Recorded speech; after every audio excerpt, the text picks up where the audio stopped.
와, 숨을 쉴 때마다 몸속까지 깨끗해지는 기분입니다. 그래서 모든 분들이 숲을 찾는 것 같은데요.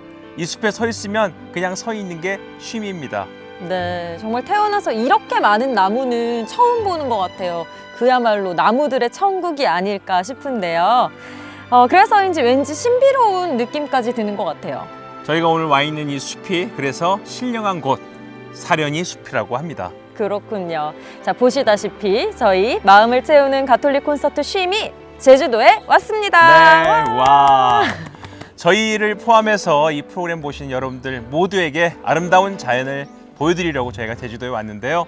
진짜 와보니까 너무 좋습니다. 너무 좋습니다. 정말 그래서 많은 분들이 제주도를 또 찾으시는 게 아닌가 싶은데요. 오늘 저희가 만나볼 분도 이곳을 엄청나게 사랑하는 분이라고요. 베드로 신부님께서 그분을 지금 뵈러 갔거든요. 곧 오실 겁니다. 함께 네. 만나보시죠. 베드로 신부님, 잘 부탁드려요. 네, 저는 지금 제주교구 사제관으로 가는 중인데요. 오늘 이곳에 여러분과 함께 나눌 책의 주인공이 계시다고 합니다. 누군지 정말 궁금하시죠? 여러분이 정말 만나 뵙고 싶어 하는 분인데요. 일단 저를 따라오시죠.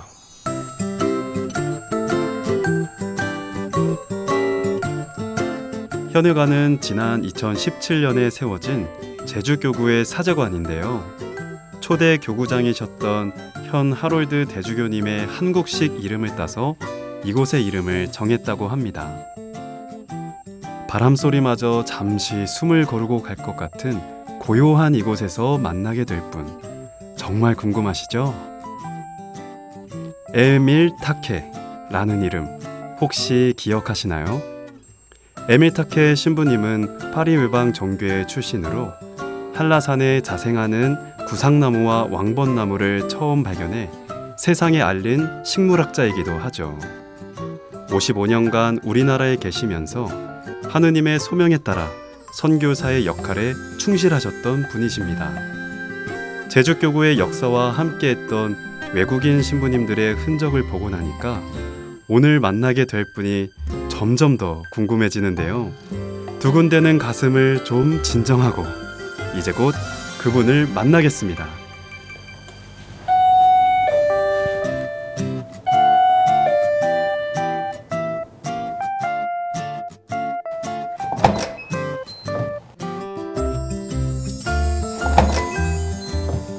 주교님 안녕하세요. 네, 어서 오세요.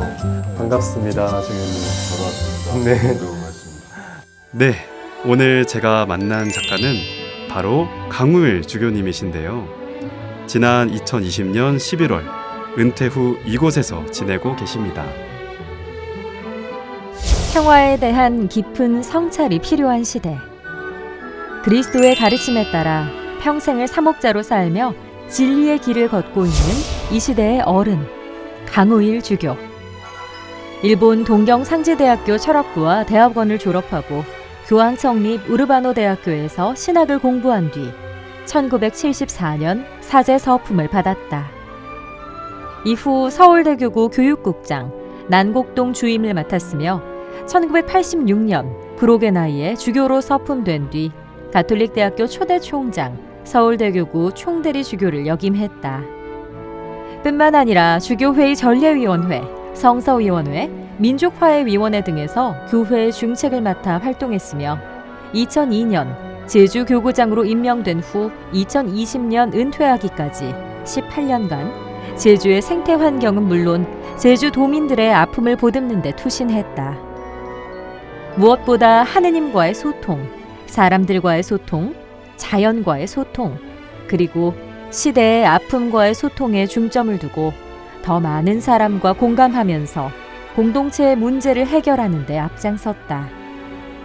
은퇴 후에도 평화의 일꾼으로 하느님의 소명을 따르고 있는 강우일 주교를 만난다. 제가 여기 건물을 이렇게 들어오면서 보니까 다양한 시설들이 좀 보이던데 이 현회관은 어떤 곳인가요? 네, 현회관은 제주교구의 은퇴하신 시민들을 위해서 지은 숙소입니다. 그래서 12분이 사실 수 있도록 이렇게 만들어 놨는데 지금 현재로는 은퇴 시민님은 저 말고 또 한 분 하고 나머지 한 5분의 특수사목 신부님들이 와서 같이 살고 있습니다. 들어오면서도 현해관이라고 써 있고 또 오른편에 에밀타케라는 이 현판도 이렇게 봤었는데요. 이분들이 제주교구의 역사와 함께하신 분들이라는 거는 이제 얼핏 얘기는 들었는데 그분들의 이름을 건물에 새겨 넣은 그런 이유가 혹시 있으신가요? 우리가 이제 그 역사를 이렇게 알고 또 그거를 후손들에게 대대로 이렇게 그 물려줘야 된다고 생각하거든요. 근데 제주 분들이 이렇게 와서 보니까 옛날 이야기들을 잘 모르더라고요. 그래서 이 현해관의 현해는 그 넓은 바다라는 뜻인데 그 제주 교구의 초대 교구장이셨던 헨리 대주교님의 호예요. 호. 그래서 그분을 기억하기 위해서 현해관이라고 지었고, 그리고 이제 제가 지금 있는 저쪽 또 하나의 그 작은 동 거기는 이제 에밀타케 관이라고 지었는데, 에밀타케 신부님은 제주의 이제 3번째 본당 신부로 사신 분이고, 제주에서 한 13년 정도 그 봉직하셨고, 그러면서 뭐 왕벚나무를 비롯해서 약 7천여 종의 제주의 식물 표본을 만들어서 세계 식물학회에 이렇게 등록을 해주신 분이에요. 그래서 제주의 그 자연을 굉장히 그 잘 세계로 소개를 시켜주신 분이고, 또 이렇게 제주 감귤을 이렇게 예전에도 제주에 감귤나무가 있었지만 지금 우리가 먹는 그런 그 감귤이 아니고 옛날 그 탱자 비슷한 그런 종류는 있었어요. 근데 지금 먹는 그 감귤 종자는 에밀타케 신부님이 일본에서 들여와서 이렇게 처음에 14그루를 이렇게 제주 농민들한테 재배하도록 그게 너무 이렇게 제주 그때만 해도 제주 도민들이 굉장히 가난하게 살았고, 또 그러니까 신자들도 뭐 아무것도 가진 게 없고 본당 살림도 너무나 어려우니까 그 이제 아까 7천여 종의 식물 채집을 해서 표본을 만들었다고 하는데 그게 먹고 살기 위해서 하셨어요. 그러니까 본당 운영도 힘들고 당신 생활비도 없고 하니까 소위 알바 뛰신 거예요. 제주도에 살고 있는 분들을 위해 여러 방면으로 마음을 쓰신 사제들을 기억하고자 사제관 곳곳에 그분들의 흔적을 새겨 놓으신 강우일 주교님. 주교님과 이야기를 나누던 중에 반가운 사진이 한 장 눈에 띄었습니다. 눈에 띄는 사진을 제가 좀 발견을 했는데 김수원 추기경님이 여기 계시고 또 주교님께서 그 뒤에 이렇게 서 계시는 걸 보면서 두 분이 언제 함께 하셨던 사진인지 궁금해지더라고요. 이거는 김추영님이 은퇴하시고 해화동 그 주교관에 계실 때 김추영님하고 같이 일했던 역대 비서들 총 집합했어요. 비서들. 그래서 이 사진은 아마 2005, 6년 정도 그 정도에 찍은 사진 같습니다. 제가 또 듣기로 이제 추기경님과 주교님께서 참 각별한 사이셨다라고 좀 전해 들었는데, 특별히 좀 이런 사진들이 주교님께 또 어떤 추억이 있는 건가요? 좋은 추억이 또 담겨 있는지. 김추영님은 저한테 정말 그 아버지 같은 분이셨어요. 제가 그 일본에서 신학교를 들어가서 그 철학과 3학년 때 김추경님이 마산 교구장 하시다가 서울 교구장으로 이동이 돼서 오셨어요. 그러고서는 얼마 안 가서 추경 발령이 나셨죠. 근데 그 추경 발령이 나셨을 때 공교롭게 일본에 오셨었어요. 그래서 일본에 오셔가지고 서울교구 신학생이 일본 그 동경 신학교에 있다는 이야기를 들으시고 저한테 찾아오셨어요. 방문을 해주셔가지고 그때 이제 뵀는데 추경님하고 대화가 참 그렇게 말을 많이 하지 않아도 이렇게 추경님이 이렇게 생각하시는 걸 내가 짐작을 할 수 있고 또 추경님도 제 마음속을 읽어주시고 그런 마음의 대화를 이렇게 많이 한 편이기 때문에 이렇게 생각하는 것과 또 이렇게 이상으로 가지고 있는 것과 뭐 그런 게 굉장히 김추경님하고 저하고 비슷한 부분이 있어서 그래서 서로가 이렇게 마음으로 많이 잘 통했던 것 같아요.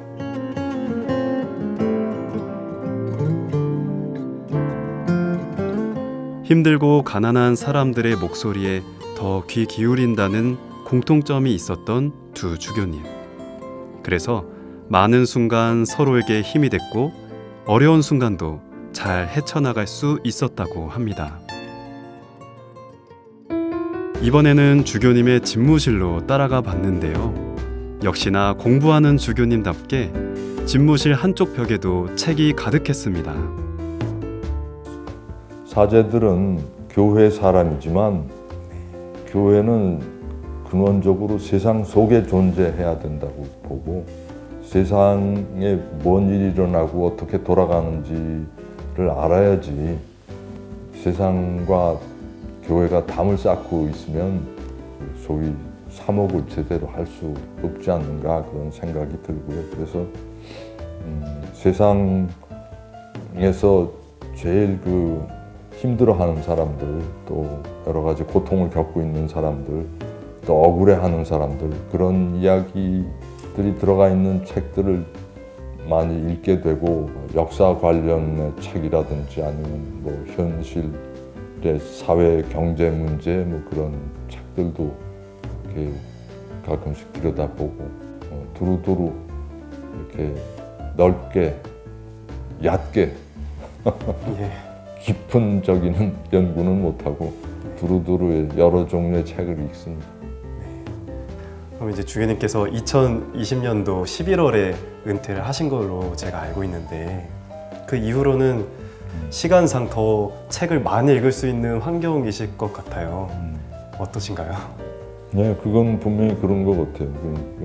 책을 읽을 수 있는 시간은 더 많은데 또 뭐 여기저기서 이제 이렇게 강의나 뭐 이렇게 뭘 와서 얘기해달라고 부탁받는 경우가 있기 때문에 그런 가서 얘기하기 위해서는 그래도 뭔가 좀 준비를 해야 되기 때문에 그런 그 목적으로 이 책을 이렇게 읽게 되는 경우들이 있고 그래서 등산도 해야 되고 산길 숲길도 걸어야 되고 뭐 테니스도 쳐야 되고 할 일이 너무 많으십니다. 많아서 그렇습니다. 그리고 눈에 띄는 사진 한 장. 이 어머니시고 아버지 네, 그래요. 네. 어머니가 굉장한 미인이신 것 같습니다. 주교님께서 어머니를 많이 닮으신 편이신 것 같은데 그런 얘기 많이 들으시나요? 네, 뭐 어머니 아버지보다 어머니 쪽을 닮았다는 이야기를 많이 듣는 것 같아요. 네. 정말 너무 고우신데요.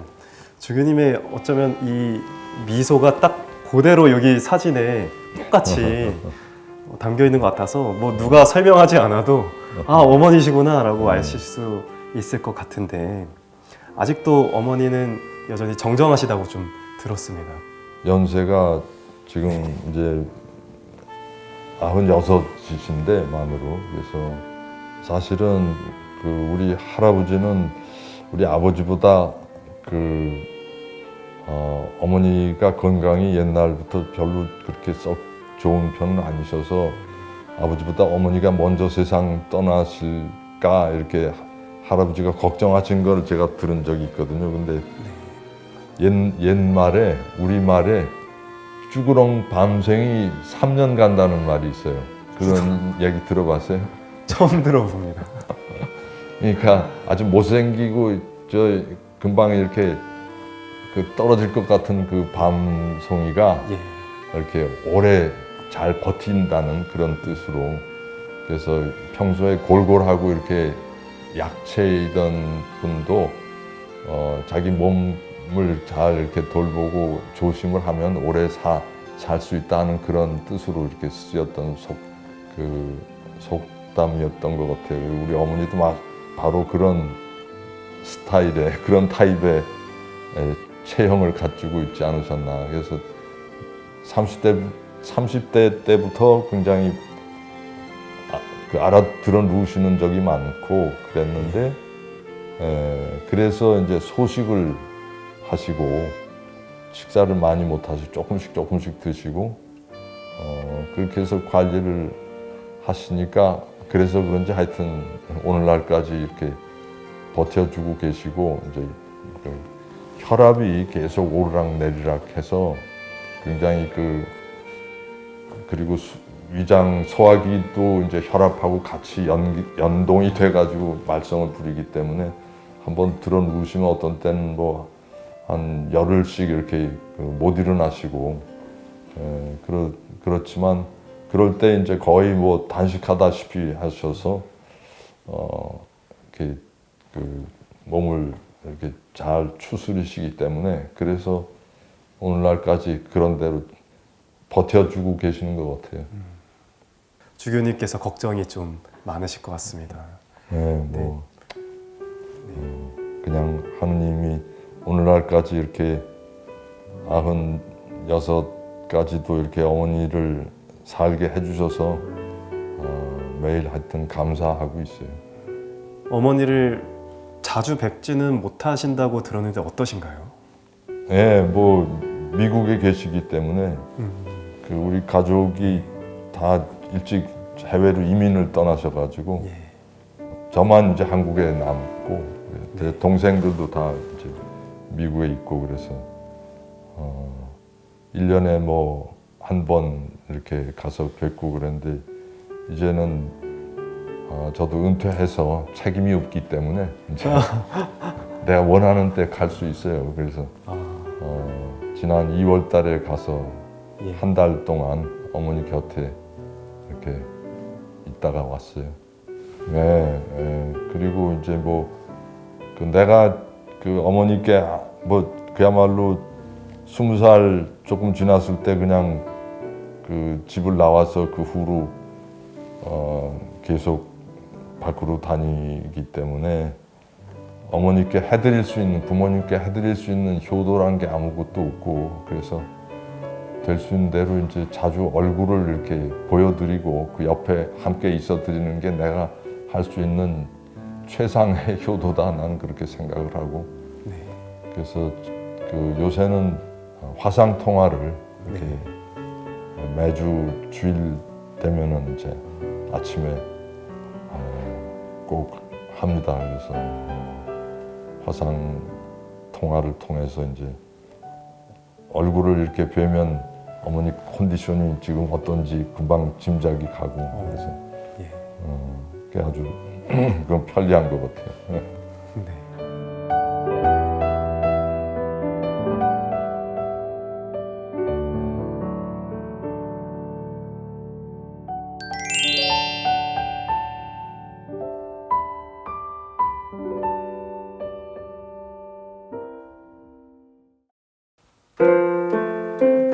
그리고 이 소리는 건반 소리. 건반을 두드리는 주교님의 모습 상상이 가십니까?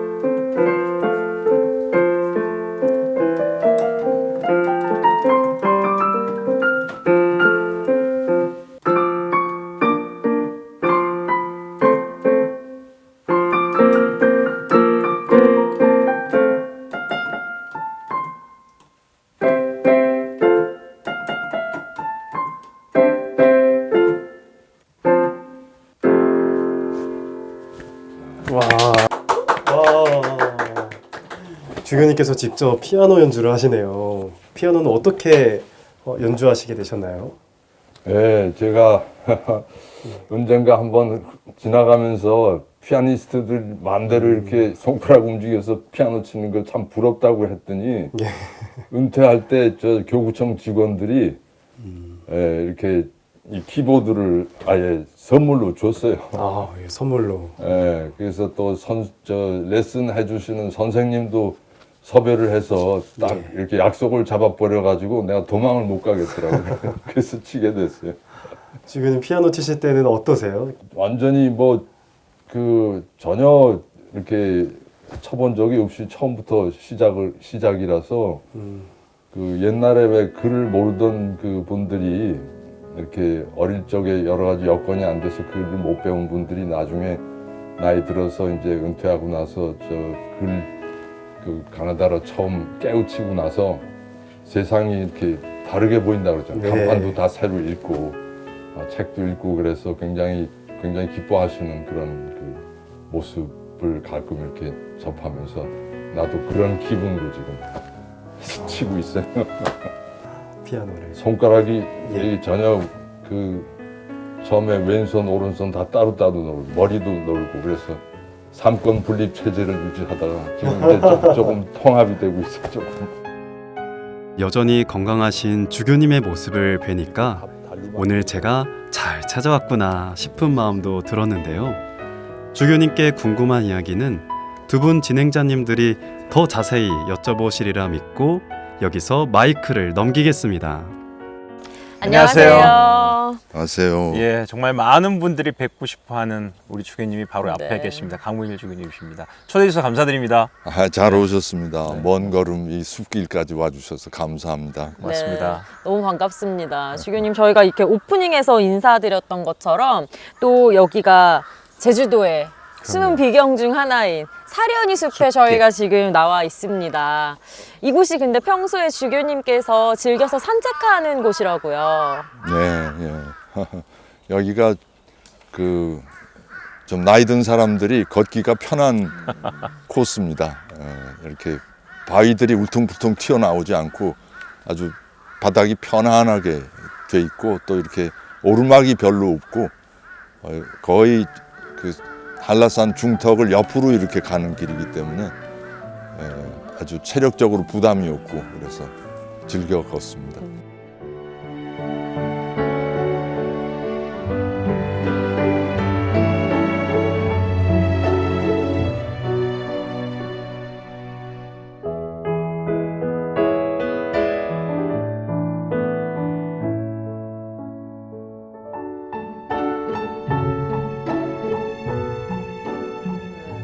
소문으로 제가 들었는데 주교님이 워낙 또 산을 좋아하신대요. 특별히 산을 좋아하시는 이유가 있을까요? 네, 산에는 뭐라 그럴까요? 이 생명이 넘쳐요.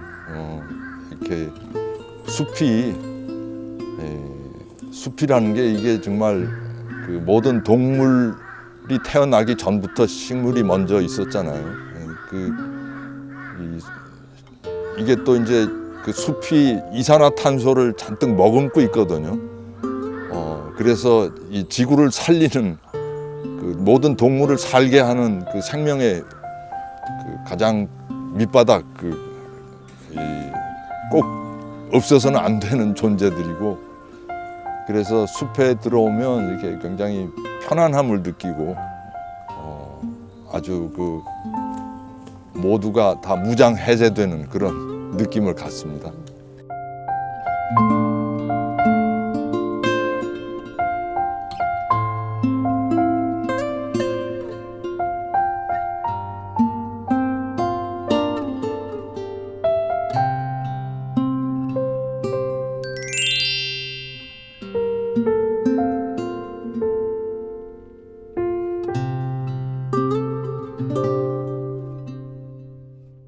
제주도에는 한라산처럼 높은 산도 있지만 크고 작은 오름이 참 많지 않습니까?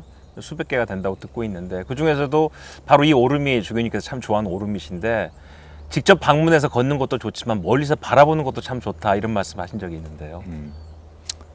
예, 오름은 이렇게 등산하는 개념으로 가서는 안 된다고 생각해요. 왜냐하면 이게 사람들이 이제 신고 오는 등산화들이 굉장히 딱딱하잖아요. 네, 맞습니다. 그러니까 이게 수많은 사람들이 올라갔다 내려오면 그 오름이 허물어져서 거기에 있던 그 생태계가 이렇게 무너집니다. 그래서 여기도 지금 중간에 그 물차도름이라고 하나 있는데 위에 이렇게 물이 고여 있어서 물차도름이라고 하는데 거기 지금 입산 금지가 되어 있습니다. 왜냐하면 그 사람들이 너무 올라갔다 내려오면서 거기가 그 원형이 아주 훼손되니까. 네. 그래서 오름은 이렇게 되도록 저는 조금 떨어져서 이렇게 바라보는 것으로 만족합니다. 네. 아니 이야기를 나눌수록 주교님이 이 제주도의 자연을 얼마나 사랑하시는지 더더욱 느낄 수가 있는데요. 이번에 나온 이 책도 제주도와 관련된 책이라고요. 어떤 책인지 소개해 주세요. 이 숲길 단상이라고 이렇게 그 표제가 붙어 있는데 제가 20년 동안 제주에 살다 보니까 숲길을 자주 걷게 됐고 뭐 제가 살아온 이야기를 안 할 수 없고 그러다 보니까 제주 이야기가 등장을 하는 거겠죠.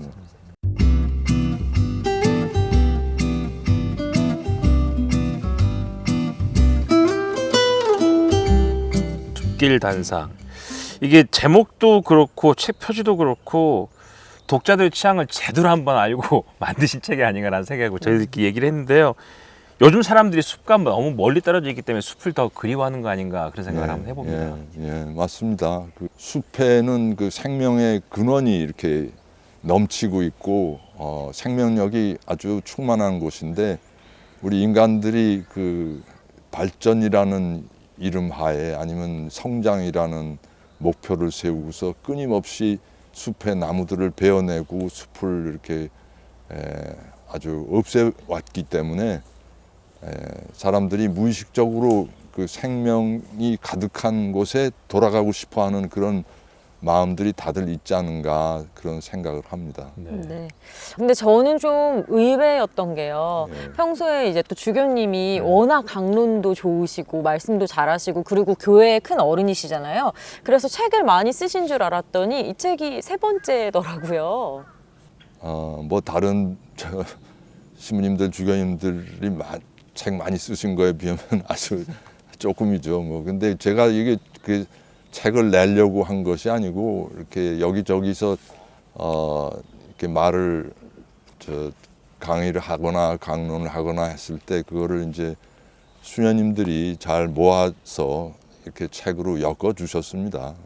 그래서 다 그냥 20년 동안 제주에서 살아온 그 이야기입니다. 네. 이 책 추천서가 제일 앞에 있는데 광주대교구 교구장님이시죠?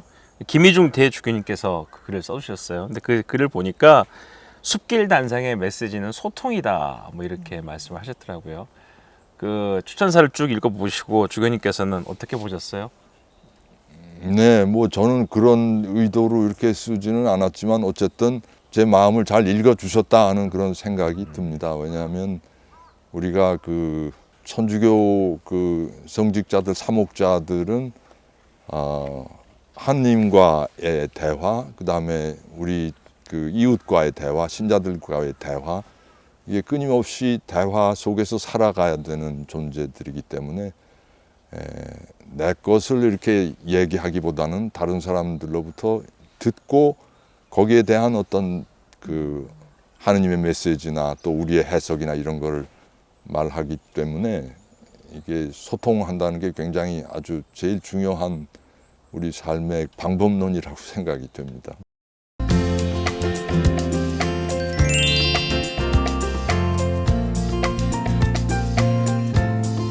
자, 그러면 책 속으로 한 걸음 더 들어가 보겠습니다.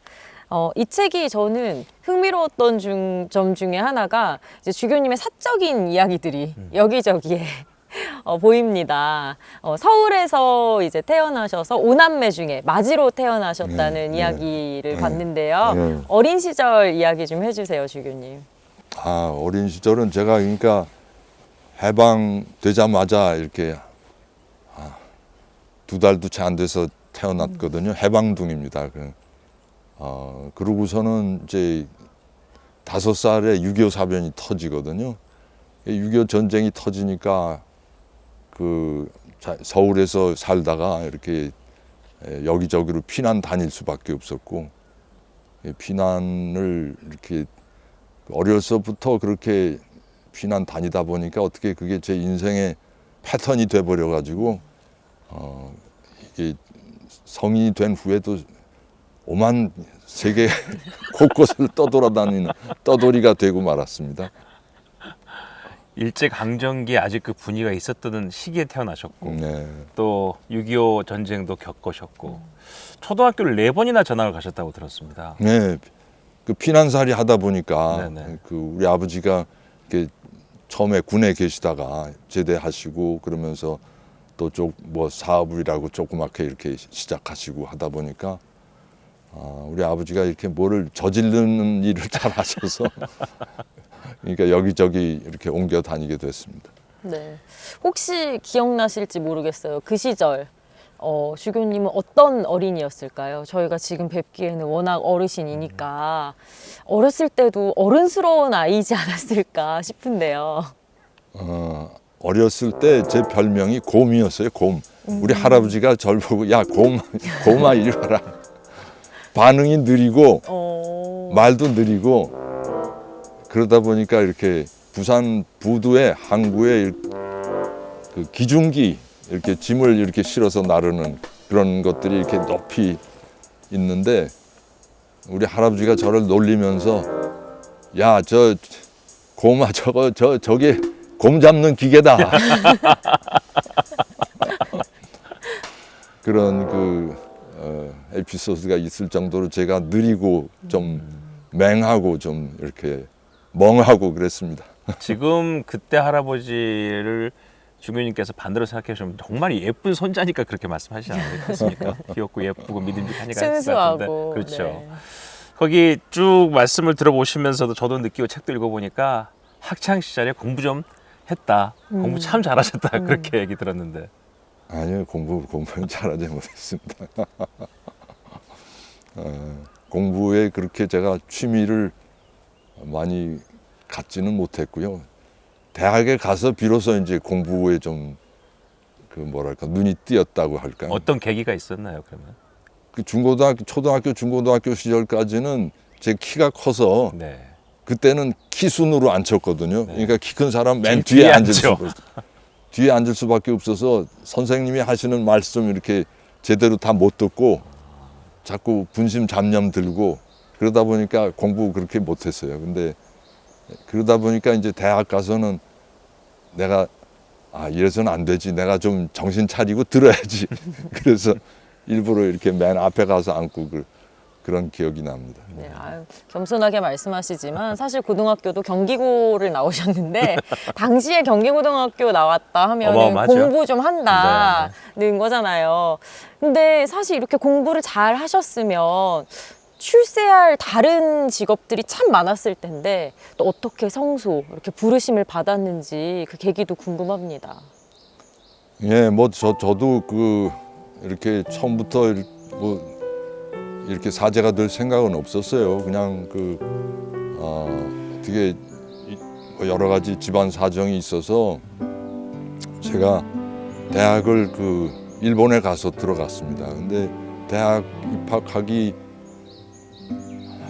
한 1년 전서부터 이렇게 일본어에 집중적으로 몰입을 해서 일본말 공부를 하고 대학에 들어가려고 이렇게 하고 있었는데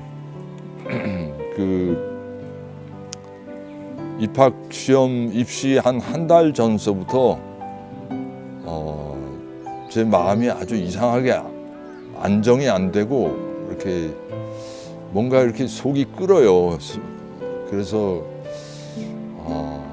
왜 그럴까 하고 이렇게 참 이상하게 생각을 했는데 내가 꼭 이렇게 좋은 대학 가가지고 좋은 직장 구하고 그리고 뭐 이렇게 가정 이루고 이렇게만 살아야 되는 게 내 인생일까? 그런 물음이 굉장히 강하게 이렇게 올라오더라고요. 그러면서 이 세상에 내가 와서 한 번 살다가 가는 건데 이 한 번의 인생을 좀 더 의미 있게 살다가 가야 되지 않겠는가? 그런 생각이 굉장히 강하게 이렇게 솟아오르면서 내가 좀 이렇게 정말 사람답게 아니면 정말 뭔가 보람 있는 삶을 살면서 인생을 보내야 되겠다. 좀 다시 생각해보자. 그런 생각을 하면서 그때 이제 그 조금씩 매일 성경을 조금씩 읽고 있었어요. 네.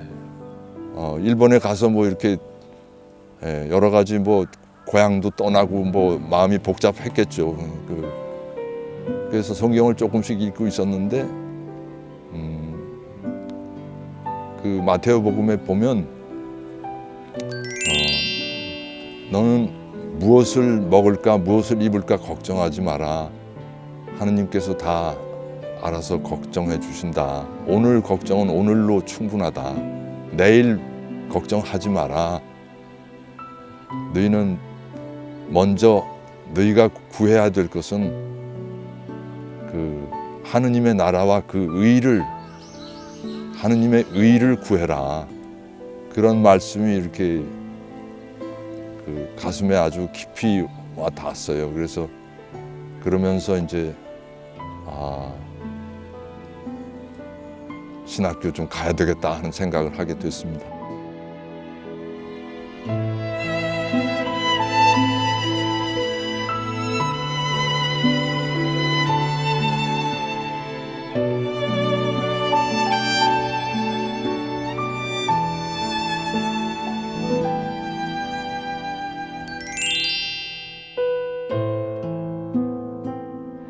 사실 그 당시로서는 형제 중에 장남이시지 않습니까? 장남이 사제길을 간다라고 하실 때 부모님들이 그걸 허락해 주시는 게 보통 일이 아니었을 거라는 생각이 저도 들거든요. 어떠셨습니까? 집안 분위기가? 예, 제가 그야말로 장남이 갑자기 그 부모님의 기대를 이렇게 저버리고 신학교로 간다고 하니까 아버지도 굉장히 먹먹해 하시고 말씀이 욱수시더라고요. 어머니는 머리 싸매고 들어 누우셔서 일주일간 단식 투쟁을 하셨어요. 그래도 뭐 이제 제 생각이 확고하니까 마음을 이렇게 돌려주시고 뭐 허락을 해주신 셈이죠. 네, 책에 또 이 어머님에 대한 이야기가 많이 나옵니다. 주교님 글에서도 느낄 수 있었지만 어머니가 이 맏아들을 또 많이 사랑하셨을 것 같은데 어머님은 어떤 분이신가요? 네, 우리 어머니는 그 본래 이렇게 여학교 시절에 그림을 좋아하셨어요. 그림을 이렇게 전공을 하시려고 생각을 하셨고 그때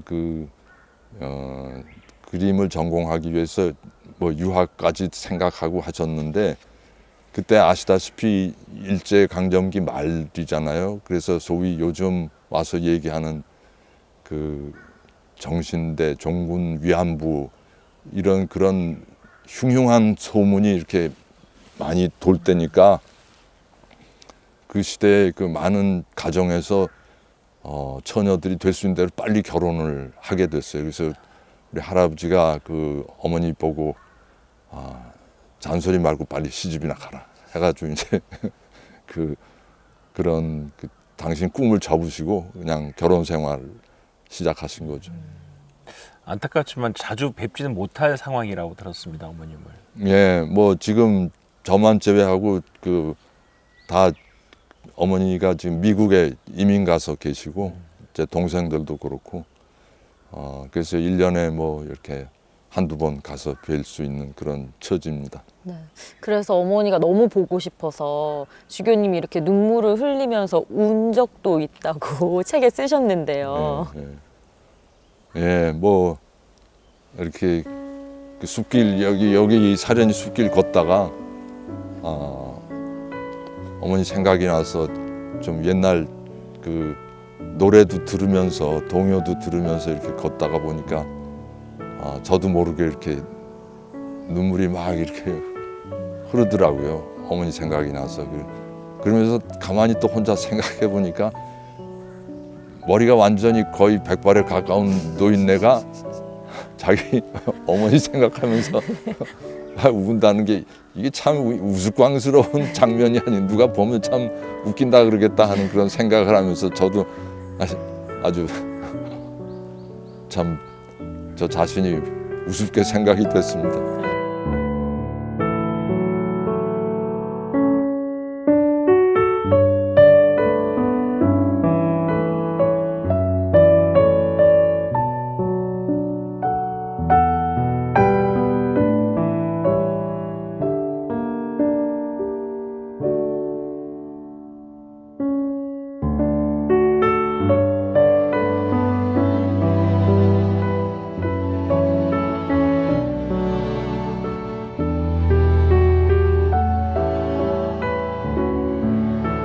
그래도 지금 주교님 연세에 생전에 어머님을 모실 수 있다는 것도 큰 복이 아닐까, 저는 개인적으로 그런 생각이 드는데. 네, 완전히 정말 특혜 중에 특혜라고 저는 생각합니다. 올해도 보고 오셨다고 들었습니다. 예, 지난 2월 달에 가서 좀 뵙고 왔습니다. 네.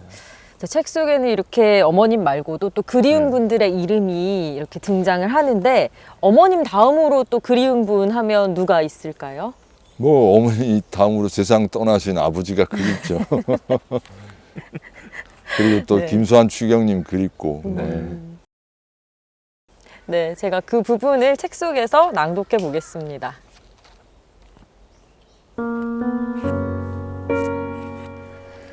요즘 그리움이란 뭘까 하는 물음이 자꾸 떠오른다. 우리가 그리워하는 대상은 여러 가지가 있다. 어린 시절 살던 고향이 그립다. 옛날 포장마차에서 먹은 멍게, 해삼이 그립다고도 한다. 그러나 물건이나 장소가 대상인 경우는 그리움의 에너지가 그리 간절하지 않다.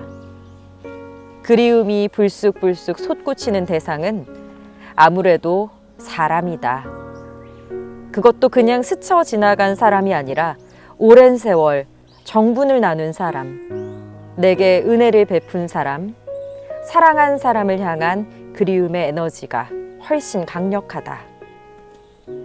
우리말 그리워하다는 말을 한자에서 찾으면 그리워할 연이다. 일본어에도 그리워한다는 말을 고이시라고 하는데, 고이는 사랑이라는 명사에 시라는 어미를 붙여서 형용사화한 것이다. 곧 그립다는 말의 뿌리에는 사랑이 자리 잡고 있다. 인간에게 그리움의 능력은 대단한 긍정적 에너지다. 이 그리움은 사랑하는 존재를 향해 나아가는 영혼의 에너지다.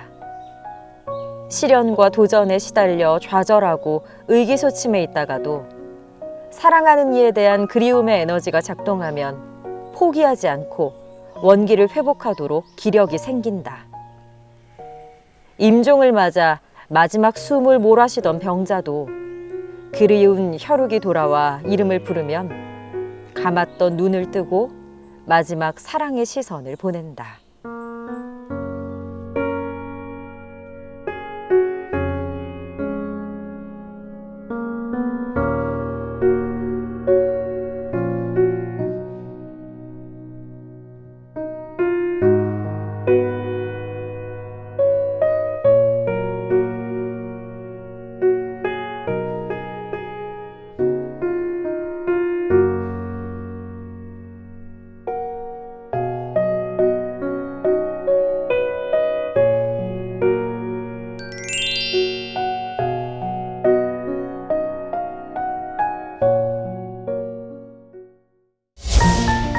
로마에 가셨는데 그렇게 공부가 재미가 없으셨다고 들었습니다. 신학에 대해서 별로 그렇게 많은 그 애정이 안 생기더라고요.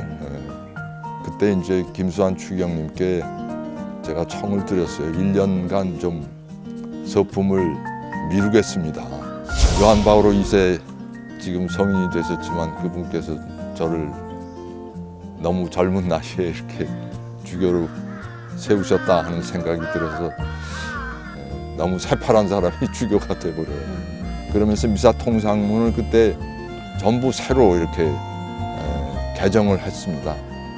9년 넘게 걸렸습니다. 그래서